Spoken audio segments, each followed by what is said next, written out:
Well, hello to everyone. It's approximately 6 p.m. First of all, let's do some sound check if you can hear me. Hello, Phoebe. Can you hear all of you guys? Could you please answer in the chat if you can hear me? Good. I'm very happy. Thank you. Thank you. Okay. So, first of all, I have some updates for you. Today I have uploaded the on your drive, if you will recheck it in the Body Systems 4. I have uploaded the list of the topics for the midterm 1. We have spoken with Miss Tamar and we have decided to put the first 5 weeks of the information into your midterm, that you would have time to prepare well, and it will be literally better to do like that. In the case of so just to recheck how it looks like. I mean the topics there, so it is already uploaded in the PDF file.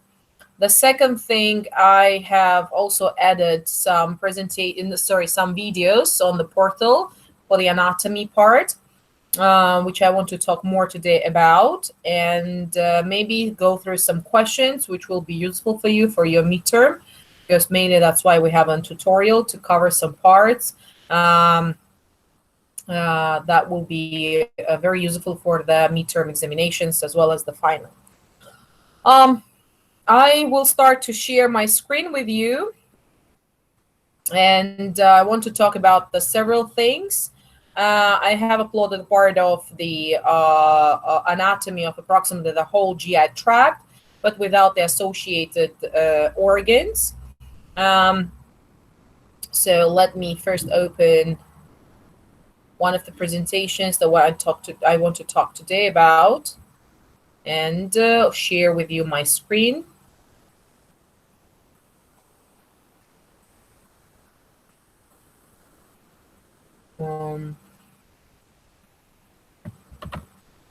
Second, please.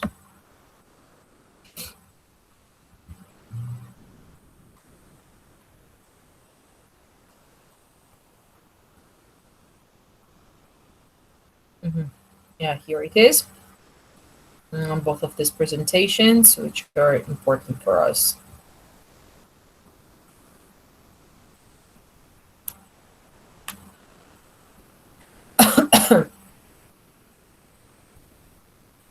So, let me start sharing my screen.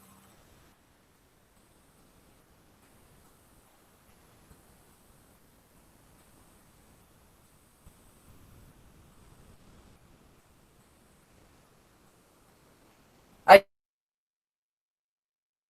do believe you can see my screen, yes?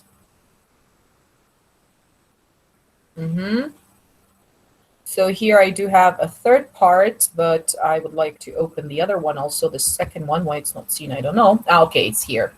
So, and coming back to the things what I want to talk today about, although I have uploaded for you these videos, and I think that they're really very detailed, but I want to emphasize some things which are important for me for the final, because honestly, I truly believe that the digestive system and the digestive tract, from both, it will be anatomy, physiology, or histology, is really, yes, it's a large amount of information, but it's really very easy, to be honest, That's why the most interesting parts there are the literally in the part of anatomy right now I'm talking about. These are the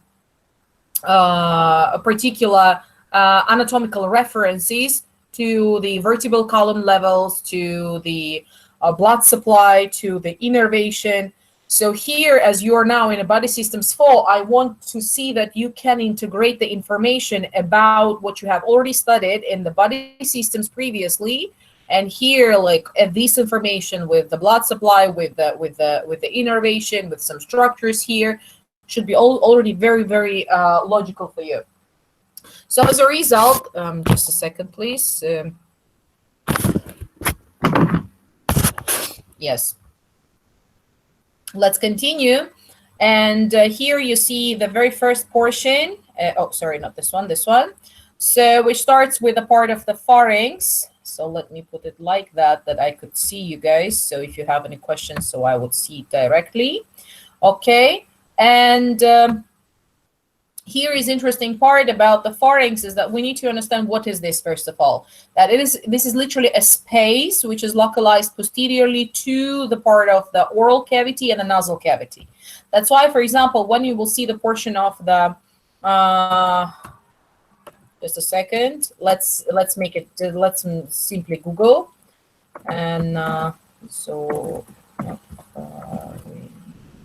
space.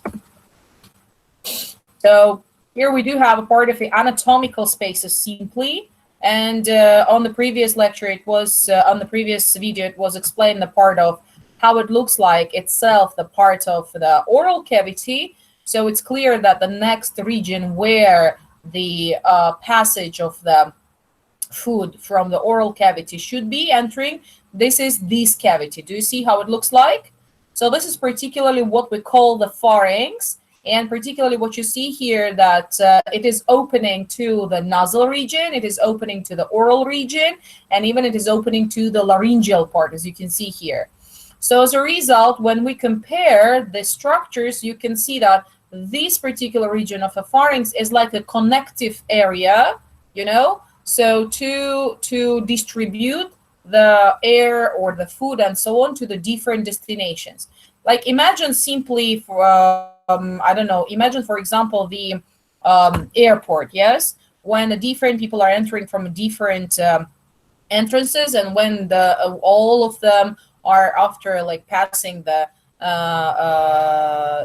baggage claim and so on, then entering towards the planes themselves, yes? And there are different gates and so on. So the same idea is here in the case of a pharynx. So as a result, we, let's like that imaginary subdivide the whole pharynx into the different parts. And here you can see particularly the, as I said, nasopharynx. This is oropharynx, as you can see here. And this is the part of a laryngopharynx, or we also call it the hypopharynx, where it is directly associated with the laryngeal part here. And posteriorly to it, you can see that we do have the structure which we call the esophagus, one of the very, very thin type of the structures. So in the case of the pharynx, what is important to remember, what is the roof here of the pharynx, as you can see, or it's also very well seen in this particular picture. What is this? This is the type of the bone which we call the sphenoid type of bone. Even in my video, I said that it looks like the butterfly, literally, because it is producing, the bone, what's like that, separating the portion of the viscerocranium, so the whole thing what you see here, so the face and the posterior regions, with the neurocranium, and particularly from body systems 2, you remember the part of a sphenoid bone, which is containing the structure which we call sella turcica, where particularly the pituitary gland is residing. So do you see how close everything in this proximity to each other? In the case of the body systems 3, in a portion of the respiratory system, you have also talked about that bone as a part of the respiratory system, particularly the upper respiratory tract, when you were talking about the nasal region and nasal pharyngeal part. There was the information about the sinuses, so the cavities. So in the bony structures, such as the part of the frontal bone, for example, ethmoid bone, which is unfortunately not seen in this particular picture, and the part of a sphenoid bone and the maxillary bone, yes? So as a result, here we do have this particular, again and again, I'm saying that this particular sphenoid bone is the one which is mainly producing the roof of the pharynx, as you can see here. So as a result, when we do have the entrance of the food bolus, and we have here the deglutition, simply to say, we call it deglutition, or also known as simply swallowing of the food, we will see that in a part of physiology that here the portion of the uvula and the part of the soft palate is literally helping us to close the portion of the nasopharynx for the prevention to prevent the backflow of the contents of the oral cavity, and as a result, they are passing towards the portion of the esophagus. Although at the same time, you remember here we do have the epiglottis for that. So for the other region where it can be misleading the part of the food, this is the part of the larynx and then the portion of the trachea, as you can see. So literally the respiratory tract is continuous here. That's why here we do have the one of the singular type of the cartilages, as you remember from the body systems 3 of the respiratory system. This is particularly the portion of the epiglottis closing the entrance towards the larynx of the food, which is passing through the portion of the oropharynx. Well, the pharyngeal part itself, you should imagine it as simply the the muscular tube, simply to say. We can see it even here in our on the nice presentation that I uploaded for you. So here it is. So how it looks like, you can see this is simply the how do you call it? The tube, the muscular tube structure. And you can see here that we do have particularly the part of the constrictors, which are helping us to increase or decrease or the area, the volume, not area, the volume of the pharynx itself. As a result, as you are going down towards the portion of esophagus, you can see how esophagus is very closely associated with the trachea, because you have already studied that in the body systems 3 as a portion of the respiratory system. This close proximity is mainly giving us the important distribution, let's like that in the case of the cartilages, which you can see in the case of a tracheal cartilages, they are C-shaped. So comparing, for example, to the laryngeal part, if you remember, here we had the part of the thyroid cartilage, this one, the large one, yes? And mainly it was circular. So it is closed posteriorly, mainly. But all of the others, as you can see here, that these are particularly the C-shaped type of the cartilages, tracheal cartilages. Why C-shape? You can see that here in this particular picture that posteriorly we do have the fibromuscular membrane, which is associated with the muscles of the esophagus already. So here's also a very nice picture, because I really love this particular this particular picture. Why? Because it shows you, first of all, this is the posterior view. Okay. Let's imagine which one. Particularly here, this is the posterior view. So, or just to let you to understand it better, here we have a larynx. Here we have a pharynx. Yes. So posteriorly from that side, devoided of the vertebrae here, as you can see. Okay. And here we have the muscular wall directly. So that's what is seen on these pictures, which I have showed you right now. So here particularly, and here this already, we have a portion of the simple longitudinal cut of the muscular structures here. And again, what do you see here? The continuation that the whole space of the pharynx is simply a continuation, as you can see here, of the nasal region. That's why it's a part of a nasopharynx. Here you can see even the portion of a soft palate, which is still making some subdivision of the nasal region and the oral cavity. Here you can see the parts of the choanas, which are simply the orifices or openings of on both of the sides of the nasal cavity, which is simply opening to the pharyngeal part. Here you can see the portion of the oropharynx. I do believe it's clear what you can see here. The part of the uvula here, and also the portion of a tongue. And then it comes the part of the laryngopharynx, simply to say, here in this region. And after that, now, here comes the part of the esophagus, as the pharynx is literally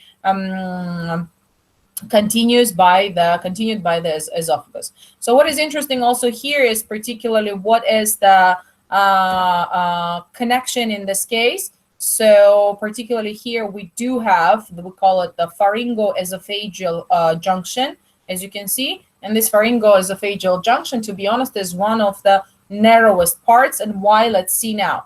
So we started to say that the pharynx is very closely associated with the esophagus, which is clear why. But what is the esophagus itself? You know already from the histology part, because you've covered the microanatomy, yes, that mainly the structures here are the whole digestive tract. I'm not talking about the system right now, literally the tube only, contains four main layers, as we know. Yes, we even said that in the case of the physiology portion. We said that we do have the mucosal region, we do have a submucosal layer, starting from innermost towards the outer one. Yes, we said that we do have the part of the a muscular layer, the third one, which is composed of two, circularly oriented more internally and longitudinally oriented more externally. And the last one, but not least here, we said about the idea of the connective tissue. Although I told you, and I do believe you know that very well from a histology, that in the portion of the esophagus, we do have a part of the adventitial lining, and in the case of a portion of the rest of the digestive tract, we do have a serosal lining. Yes, why it is interesting for us, to be honest, medically, because one, first of all, to talk about, I will come back to that particular point. I just need to explain some stuff here, that in the case of the esophagus, which is approximately 22, 23, or 25 centimeters long, normally, it has, as a clinical correlation, one of the most common things, one of the most common clinical correlations, first of all, is the any type of a damage to the mucosa, you know, because compared, for example, to the mucosal lining of the stomach, simply, which is highly bicarbonated. In the case of the esophageal portion, it's not like that. So as a result, as the same, to be honest, in the case of the intestines, you know that the bicarbonate amount in the case of intestines is really very low. Just at the very beginning of the duodenum, maybe we have more amount of the bicarbonate. One, because of the mucosal lining, but second, because of the presence of the pancreatic juice. But what I'm saying is that most common damage to the esophageal structures, this is the damage to the mucosa, then sure, submucosa, it's up to how extensive will be the damage. Yes, as a result, one of the most common things what we can see, this is the gastroesophageal reflux disease, for example. And in this case particularly, we do have simply sorry, what? Okay, celiac, but celiac, in portion of the esophagus, it's not that much related in this case, and I will explain also this part. But what I want to say is that particularly the portion of the gastroesophageal reflux disease, one of the most common things, when we do have the simple regurgitation or backflow of the gastric acid contents towards the esophagus. And as more and frequently it is happening, the simply we have the exposed and prone type of the mucosa of the esophagus is literally damaged, continuously damaged by the gastric acids. So in this case, what can happen is that sure, we can have the formation of the chronic type of the inflammatory condition. And as a result, because I do believe has already started, if you're in the body systems 4, it means that you have already started also the part of the pathology. Am I right? So, and you started to talk about the different ways of the cell injury and the cell damage and the cell death. Yes, and one of the most common thing what can be there, this is the continuous type of inflammation, which can simply make the cells to adapt first and change and make particular adaptation with the other type of the epithelium, and then even it can be less differentiated, and as a result we can have even the cancer. So as a result, in the case of esophageal cancers, most commonly what we are performing in this case, sure, the surgery is the way of the treatment.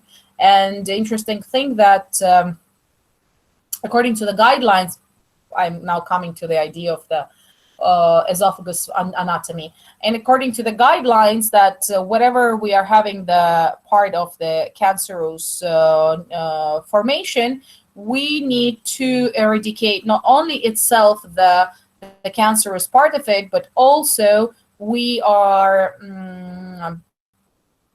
cutting the 10 centimeters superior and 10 centimeters inferior to that region, most commonly. So as a result, it means that most commonly as these cancerous parts are coming on the lowermost region of the esophagus, so it's approximately half of the esophagus should be literally taken out for the treatment of the cancer. So why I'm saying that, because it's also very difficult to do, because this adventitia is really very difficult to make a suture on, you know, rather than a serosa. As a result, this peculiarity of the tissue is giving us the complications during the surgery itself, so during the treatment. So a plus important parts is to remember what are the associated organs with which are very closely associated and related anatomically to the esophagus. And here comes the idea that, for example, in the very beginning, we have, and through the whole esophagus, we have several types of constrictions, as you can see. And these constrictions are the superiormost, which we'll also call the cervical one, as you can see from this particular slide. And also the presence of the sphincter here, the muscular structure, which we call apoesophageal sphincter, is literally the main idea why we have here the constriction. Also, you can see that there are several information about how far, particularly these constrictions from the incisor teeth. I want you to remember that, because it may come to your midterm, okay? Because, for example, in the case of the upper one, or the cervical constriction, you can see that we do have here the 15 centimeters from the incisor teeth, as you can see. So it means that literally starting from here, please follow the cursor, coming towards the upper esophageal sphincter is approximately 15 centimeter in the adult's anatomy. The next one, as you can see here, it's even more interesting type of the constriction. We call it bronchoaortic constriction or thoracic one, as you can see here. It's the compound constriction, meaning that it contains two places for the constriction mainly, and one because of the aortic arc. That's why I put it here to show you how it looks like. One from the aortic arc, approximately at the 22.5 centimeters from the incisor teeth. And the second one is because of the left main bronchi. As you can see, a little bit lower, approximately 27.5 centimeters from the incisor teeth, as you can see here. So as a result, when, for example, either it will be a labeling in your midterm, for example, I'm just saying maybe, but still there may be different things what I want you to be prepared for. So here it can be this type of a labeling where you should identify where is, for example, the thoracic type of the constriction. And I want you to remember that this is the second type of the constriction, and what level do we have it, okay? The next thing what you see here, this is the diaphragmatic constriction, which I also want you to remember. And it's mainly from the name, it's clear that it is somewhere at the level of a diaphragm. That's why this particular picture shows you the diaphragmatic part, and where we do have the esophageal hiatus, so the entrance of the esophagus, which is traversing or piercing, let's say like that, the diaphragm. Why? Because it's a part of a digestive tract. It should be entering towards, it should be attaching to the part of a the stomach. And again, from the microanatomy, you already know that we do have the hiatus, so we do have the cardial part of the stomach there. Although in the case of the anatomical subdivisions of the stomach, they are a little bit more extensive compared, I mean, gross anatomy rather than the microscopic anatomy. I will show you in this part, and you will see, we'll compare. It doesn't mean that something is not correct. No, it's just anatomically there are more subdivisions. Histologically, according to the types of tissues, according to how there are the changes of the mucosal layer, submucosal layer. According to that, you have smaller amount of the changes in the case of one organ. So going through the part of the esophagus, what is also interesting for us here, you can see the levels where everything is happening, simply to say. And most important thing for me in the region of this esophagus particularly is to remember that first of all, I do believe it's clear when we talk about the diaphragm, we say that the diaphragm is subdividing the thoracic cavity from the abdominal cavity. Yes. Although in reality the thoracic cavity is really very small compared to the abdominal one. And as a result, most of the structures, even the part of the, I don't know, the stomach regions and so on, are literally seen on the level of the ribs and the costal cartilages. I do believe it's clear why, because the diaphragm is dome shaped, yes, which means that it is invaginating towards the thoracic cavity. As a result, itself, the thoracic cavity by its volume is much smaller. So in reality, that's why this particular measurement should not be very surprising for you. Sometimes a student asking why it's literally at the level of the thoracic vertebrae. But please remember that the diaphragm is dome-shaped structure, which is literally invaginating towards the thoracic region, yes? And as a result, the whole volume here is much smaller. As a result, this is important for you in the case of the, I don't know, physical diagnosis, physical examination, for example, yeah? So what is interesting here is that particularly at what level do we have the esophageal hiatus? And I want you to remember that in this case, we do have approximately at the level of the T10 or 10th thoracic vertebra, okay? Plus, it is also important why to remember it like that, because mainly from that picture, you can see that the part of the esophagus, it's even, I have it even in your text here, that it is very closely associated with the vertebral column. Okay? And seeing the diaphragm in this case, look please. Do you see? So in this case, you see that because again it's dome shape, you see that it's approximately on the posterior side, it curves down inferiorly, and that's why you see that it is somewhere at the level of the T10, T11. All right? So why I'm saying that many times, because in the case of a stomach, you will see there are some structures like a fundus of the stomach, for example. It's approximately at the level of the, I don't know, 6 rib and the costal cartilage, you know? So as a result, I want you to understand that correctly, anatomically, why it happens like that. And what is the main idea? Because you see the diaphragm and its dome-shaped structure. So going down, you can see that the important thing for us is that as soon as we do have the entrance of the esophagus towards the stomach, we said, and you know that also from microanatomy, there is the structure which we call the cardia, the very first one, yes? So this cardiac structure is having the orifice, so the entrance simply towards the stomach. And as you can see here that it is approximately somewhere at the level of, and again, do not mix it. Do not think that there is something not correct. 7th left costal cartilage or the 11th thoracic vertebra. I do believe you remember why, yes? Why it is happening like that? Because in the case of the 7th costal cartilage, it is the last one. 7th rib is the last one, which is the true rib. Do you remember? And it was the one which was associated with the,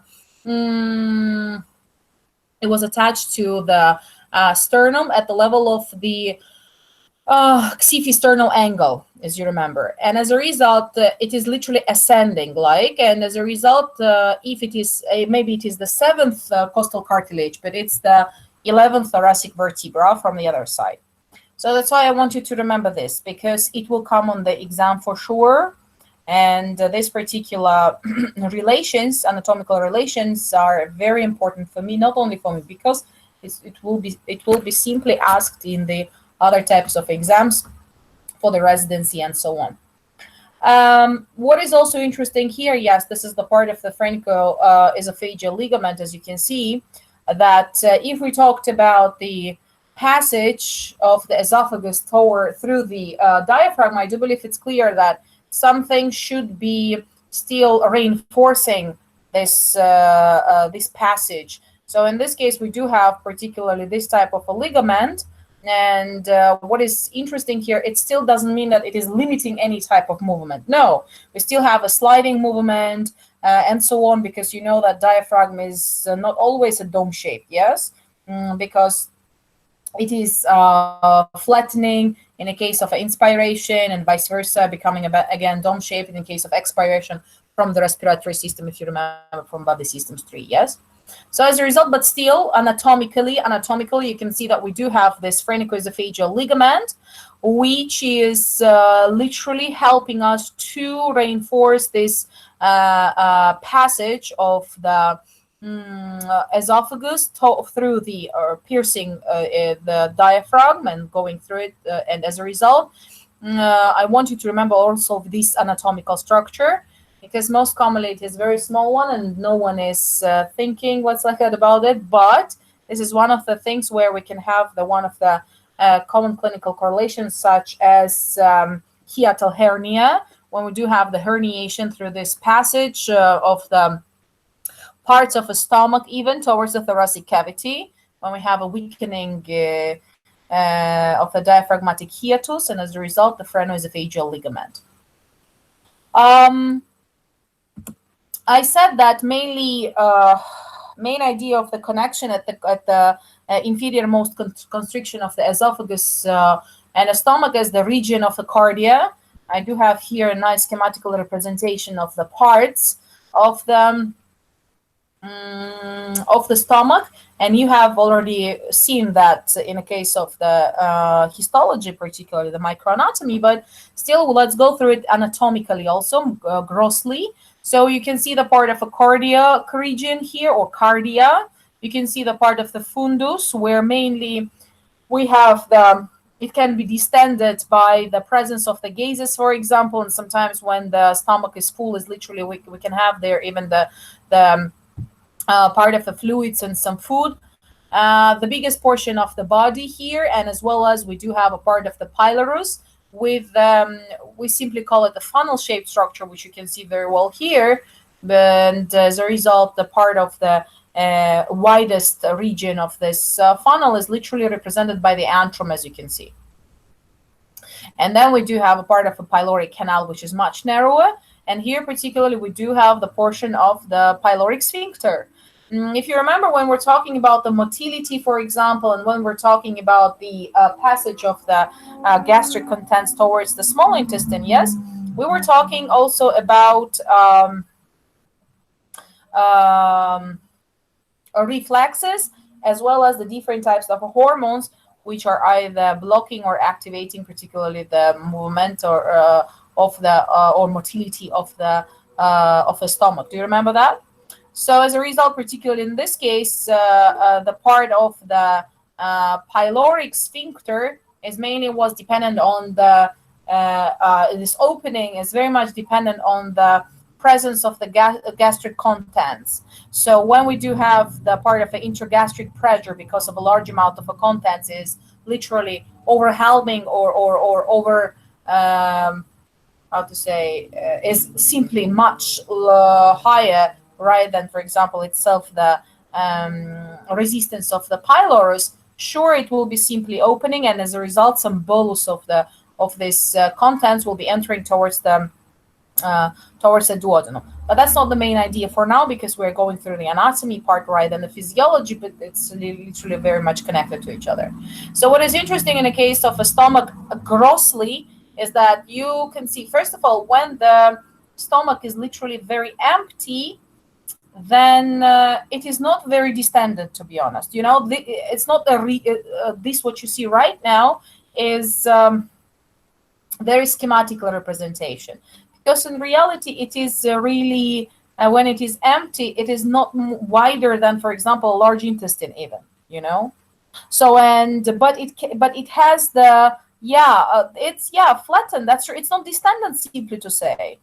And as a result, the important function of a stomach, that it can be distended very simply by the simply food contents. Up to approximately 2 to 3 liters of the food contents can be stored in the region of the stomach. Okay, stored, I'm not saying literally stored, but I'm saying during the digestive process. So what do you see here is that it is literally not a tube-like structure, although it is a distended tube structure, we could say. You can see that on the right surface, we do have a lesser curvature, and on the more left surface, we do have a greater curvature. although sometimes they also call it ventral and a dorsal curvatures respectively. But again, that's not that much accurate because, but you can see it, and I even said about that in the case of my video. But why it is not accurate? Because you see that mainly this surface of a lesser curvature is more oriented towards the right side of the body from the median plane, and in the case of the greater curvature, it's vice versa, more oriented towards the left side, rather than directly anteriorly and the posteriorly, so ventrally and dorsally. So that's why it is correctly to say that it's a lesser and a greater curvature, and this particular regions, anatomical regions, are important in the case of the knowing the blood supply and the innervation. Let's see, what do I mean? Just let's talk a little bit more about the pylorus. When I said about the pyloric region, you see the portion, how it looks like. So here you can see the portion of the duodenum itself and how the pyloric orifice and the sphincter are opening into the portion of the duodenum. So yeah, here particularly I put this picture, but what is more interesting for me is this particular part. Why? Because the stomach is, first of all, like not only stomach, we came to the content of the abdominal cavity, yes, like gradually, and as a result, now the question is how all of the structures are organized and localized in the abdominal cavity. And this is not the simple question, to be honest. Why? Because if in the thoracic cavity, okay, we had the whole lateral regions, and anterior and posteriorly we had the bony structures, yes, I mean the thoracic cage itself. As a result, it was already providing for us a very how to say, organized space for the heart, for the pulmonary region, I mean for the lungs and so on, yes.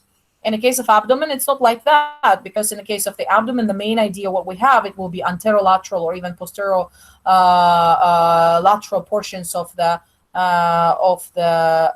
wall is literally composed of the muscular structures rather than the soft tissues rather than the bony tissues, yes. As a result, how all of the structures are localized in their own positions and what is giving us particularly this support, let's like that. And here comes the idea that as we have studied in the case of the body systems tree, in the anatomy portion or physiology, doesn't matter, the heart or the lungs, you have seen that any type of a structure is always surrounded by the connective tissue layer, yes? So in which it is residing like in the bag simply. Like for example, in the case of the heart, or in the case of the region of the I don't know, lungs as a part of the pleura, yes, there, or the portion of the pericardium in the case of the heart. So why not to have the same here? And we do have the structures, which is literally the connective tissue layers, which are called the peritoneum, and these are the folds of the connective tissue which are helping us simply to support, suspend, correctly to say, the structures in the space of the abdominal cavity. As a result, what is interesting, and this particular suspension means that it should be connected to something.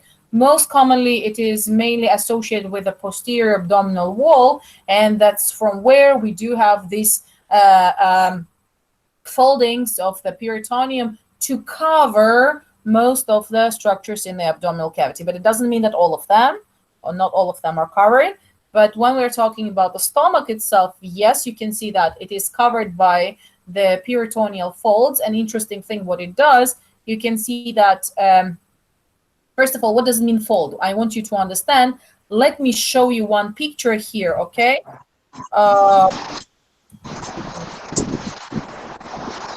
Guys, I would like to ask you to mute the computer, to mute the microphone, please. Hello?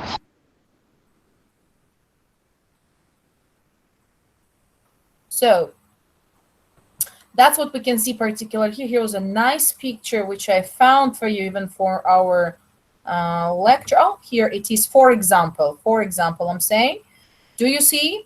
So these are the folds of the connective tissue. You can see it here also. Do you see how it is going through? That it is associated with the posterior wall of the abdomen. And this is particularly what we call the portion of the peritoneum. There are many folds of the peritoneum. Just a second, let me show you it even better. Just to understand what here also a nice picture which I wanted to show you. Look, here, do you see the parts of this the mesenteries here, which are surrounding approximately all of the structures. This is the longitudinal section. So these here is everything is the small intestine.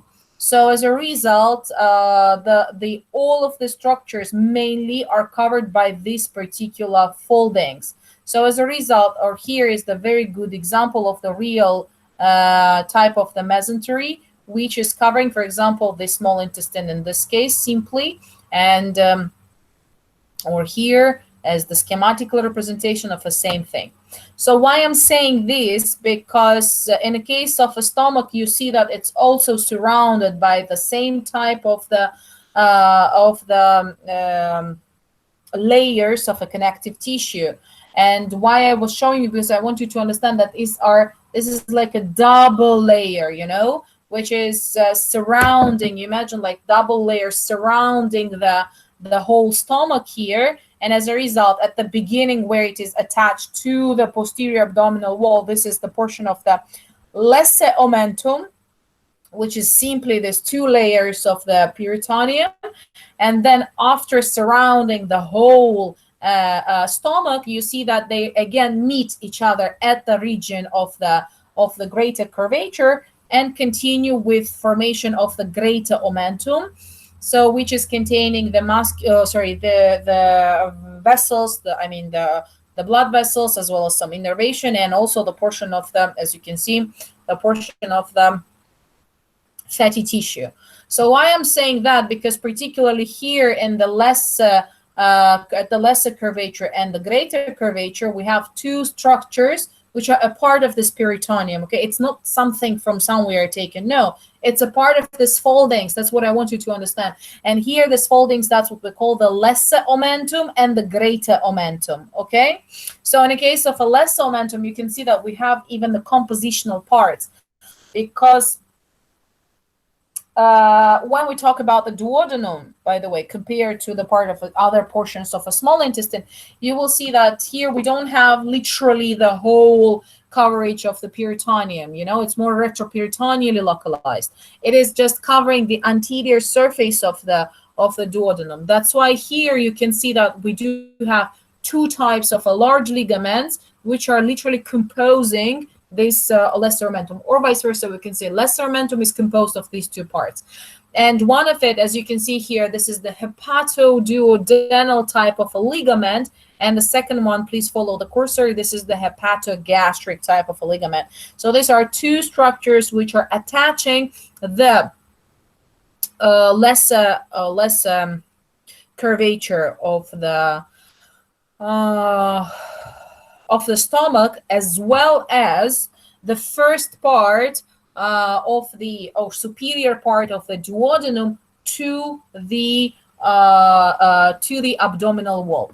For what? Simply for the normal anatomical positioning, and this positioning gives us the normal functioning, because there are different types of structures, like also the kidneys, when we'll talk with you guys about that. Normally there are much amount of the organ fat which is surrounding, for example, the same kidneys, because the kidneys are literally retroperitoneal and they don't have this bag-like structure which is suspending them, you know. And as a result, here we do have literally the fatty tissue which is helping them to reside more superiorly in the abdominal cavity. Why?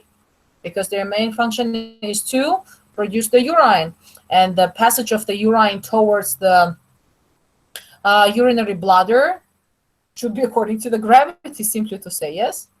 So as a result, this is the problem in case if we do have some anatomical variations, okay? It is directly gives us a problem in the physiology. Even a simple defecation, when we'll talk about the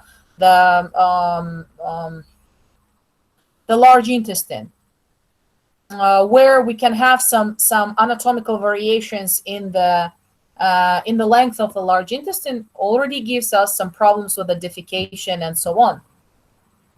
But we'll come to that gradually. So as you can see here, this is how it looks like, the part of the greater omentum.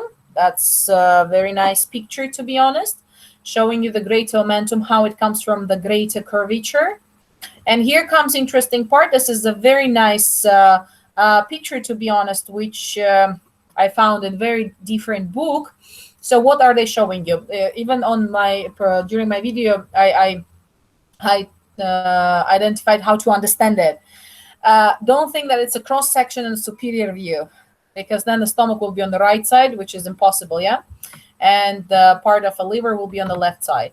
So here is vice versa. Look, this is the cross section and the inferior view, all right? So as a result, you do have on the right side the liver, on the left side you do have a part of the stomach. As a result, what it shows you particularly here is the part of a lesser omentum. Look how it is surrounding the part of the whole stomach. What is interesting in this case, look, even the part of the blood vessels on the lesser curvature are present there, which I will show you. And these are the type, for example, left gastric artery. By the way, you should remember some of it from the body systems tree, yes, because you have covered there the blood supply. Sorry. Well, to continue to show you, just you see that the part of the invagination of the peritoneum here, as you can see here, that's what we call the portion of the omental bursa. So like a sac-like structure, you know. So what is interesting that for the localization, to understand that this omental bursa is mainly localized posteriorly to the part of the stomach. So as a result, if it is localized posteriorly, here we also do have the region which we call the the organ posterior to the stomach is the part of the pancreas, if you remember. Do you remember it from the basic biology? Simply. If not, it's also not a problem, to be honest. So what I'm saying is that so this particular this particular projection is literally, that's what we call the part of the omental bursa. And as you can see, it is surrounding the part of the mainly of the stomach, and divides it from or demarcates it, let's like that, from the region of the kidneys, for example. Did you understand what I'm saying? So literally this part of the omental bursa, as you can see here, okay, this one as a smaller, like a sac-like structure, as I told you. All right, this is the one which is demarcating the part of the stomach from the posterior region of the abdominal cavity, simply to say. Now, what is also interesting for us here, what I can ask you in the case of the midterm. In the case of a midterm, for sure, the terminology in the case of anatomy, and particularly what is where and how they are localized and so on, this is important for me. Okay, what is the peritoneum, where we can find it, all of this stuff is literally important for me also. What is the mesentery, which I will talk also about. This is everything important for me. So as a result, when we are talking about the structures such as which are covered by the peritoneum, okay, so these foldings, some of them, as you have also seen here, are not covered or just covered from one side. Yes, so they are not like surrounded by this folding. So they are just in the very close proximity to the peritoneum. That's mainly what we call the peritoneal, that's mainly what we call the retroperitoneum structure, so posteriorly to it, simply. For example, the part of the kidneys, as I told you, they are not having the, unfortunately, they are not suspended by the peritoneum. That's why I want you to remember that part. Next portion, this thing I brought from the Moore's Clinically Oriented Anatomy. It's a really a very, very nice table, to be honest. I will not talk too much about that right now. I just want you to understand the logic here, okay? I explained that really very well in the case of the video, but here I just want you to make the important logic. When we talk about the stomach, which cavity we are in, please answer me. Let's go through it logically yourself.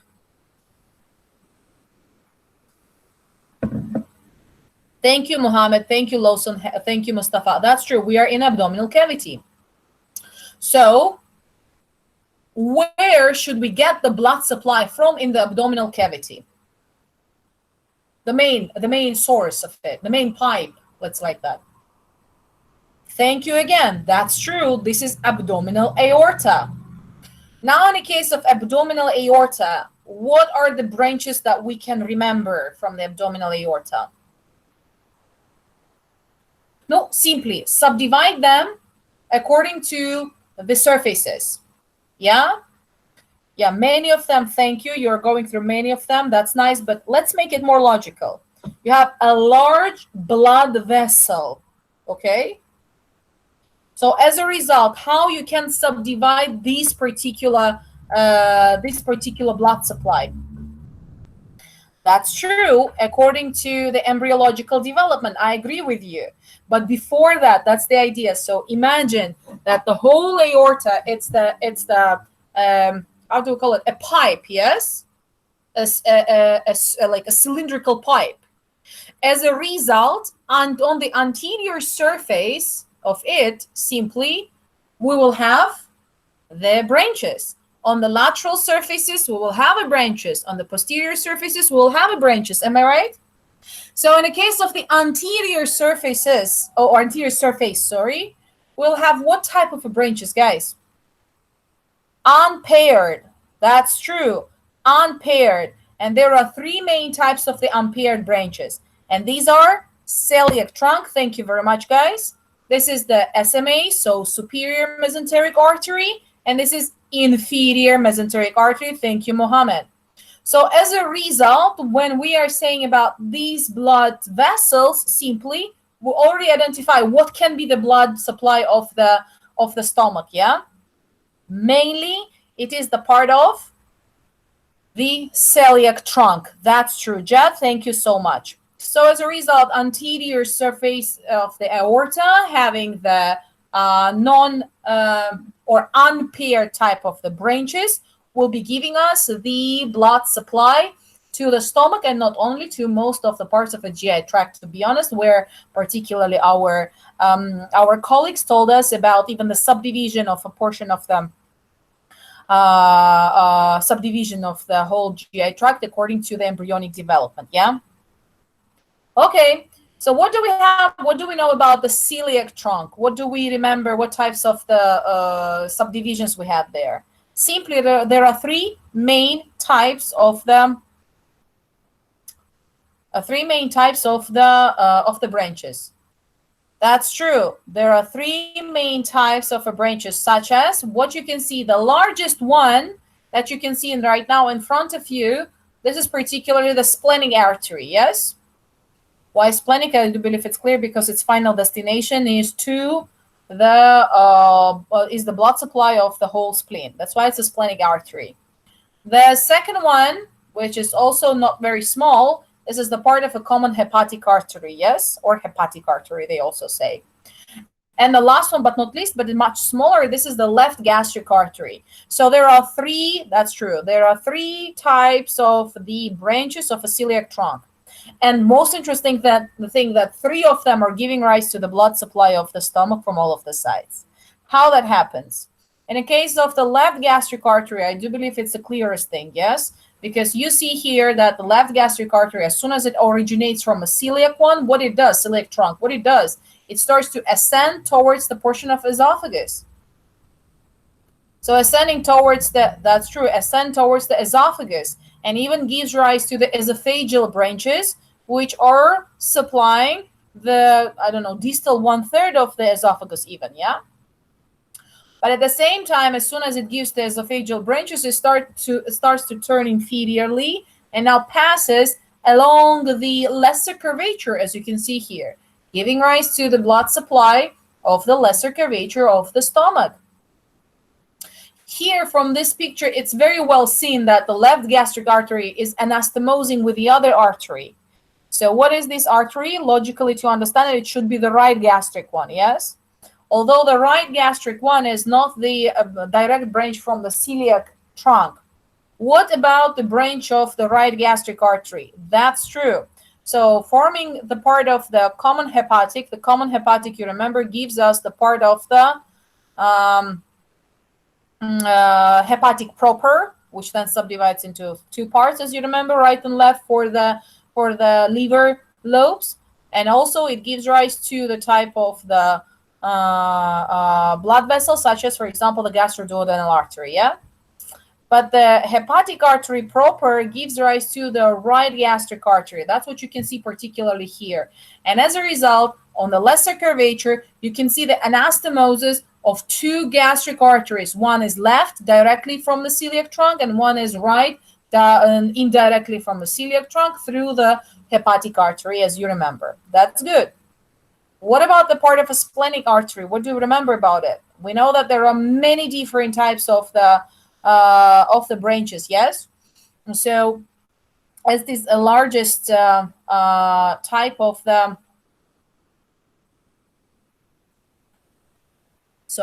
as it is the largest type of the artery. So what is happening in this case? First of all, through its road, as it goes posteriorly to the stomach, as you can see from that nice picture, you can see that there are several types of the branches. One of them is the part of the posterior gastric artery, which you can see here. This is the posterior gastric artery in this case. Then we do have a portion of a short gastric arteries, as well as one of the important type of the arteries which are produced here. This is gastro-omental artery, or also known as the gastroepiploic one, particularly the left gastroepiploic artery. So for you now, just logically to memorize, is that when we talk about the right and the left side of the stomach, the whole right side is dependent on the hepatic artery mainly, yes, for the blood supply. The left region is mainly dependent on the left gastric artery and the splenic artery, as you can see here. You understood? As a result, when we continue to that portion, you can see that we have a left gastromental artery or left gastroepiploic artery, which is simply originating from the splenic one.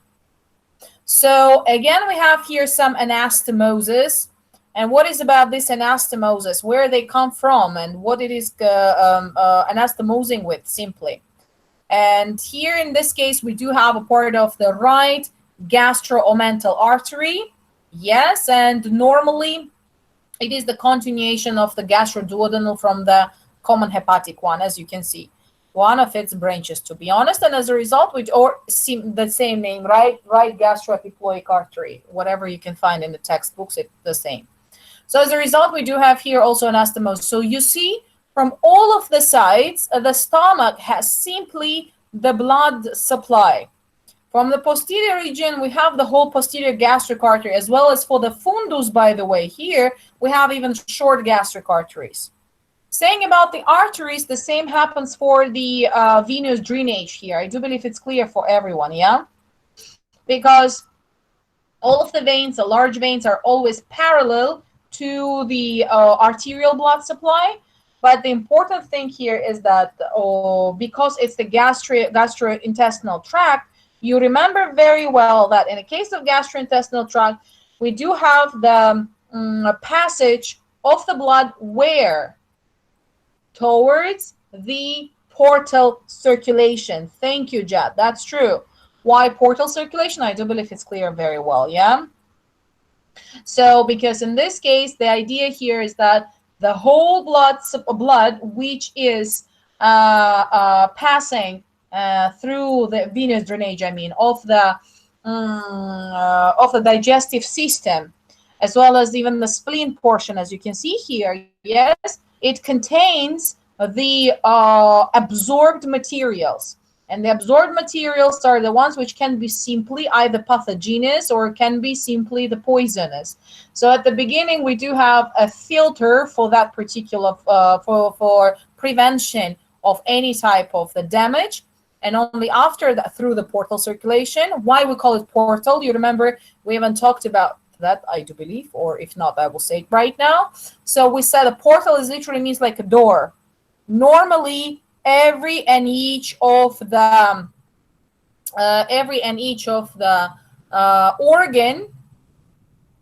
That's nice. Thank you, Jad. We will know about that.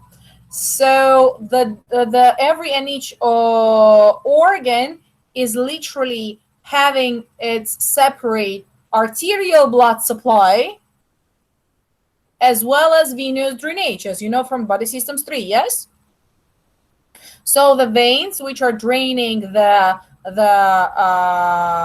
organs, they are draining it back where? Towards the large veins like inferior or superior vena cava to get it back towards the heart and then go through the through the pulmonary circulation, just simply to get more amount of the oxygen. But that's not happening here like that. So here we do have the blood drainage, I mean the venous blood drainage, which is connected with the other organ, with the liver. And all of them together are connected. That's why it's like a port or portal between like a door between one organ to the other one. That's why particularly we call it the portal circulation, as you can see. So as a result, you can see that the part of the simply all of the veins here, short gastric ones, for example, left gastric, the right gastric, as you can see here, I don't know, the part of the gastroomentals, both of them are here. All of them are draining towards the hepatic portal circulation, although in the same way as the arteries were originated. What does it mean? If we talk about the short gastric vein, if we talk about the gastroomental one or gastroepiploic, doesn't matter, they will be going back towards the splenic type of the vein, and the splenic and inferior mesenteric together will be associated with the superior mesenteric vein, and as a result produce the one portal vein, hepatic portal vein, as you can see. Interesting thing, we do have the prepyloric vein here, which, if I remember correctly, I even designated that in our in the presentation, that it is very useful for the surgeons to demarcate, to outline where is the part of a pillar, is to find it simply, to identify. So this is particularly our prepyloric vein. Okay, this was a part of the portion of the stomach. Let's have some 10 minutes rest, and we will continue with the part of the small and large intestine. Mainly, I want to talk about the blood vessels there and also the innervation. This is really very much important, and the levels, anatomical levels, which are very, very important, and clinical correlations. Okay, just let's have some 10 minutes rest. Now on my watch, you can see that it is 19:03. So at 19:15, let's meet each other. Okay, 19:15. Thank you very much. I will stop recording for now. And when I will come back, I will start the recording again.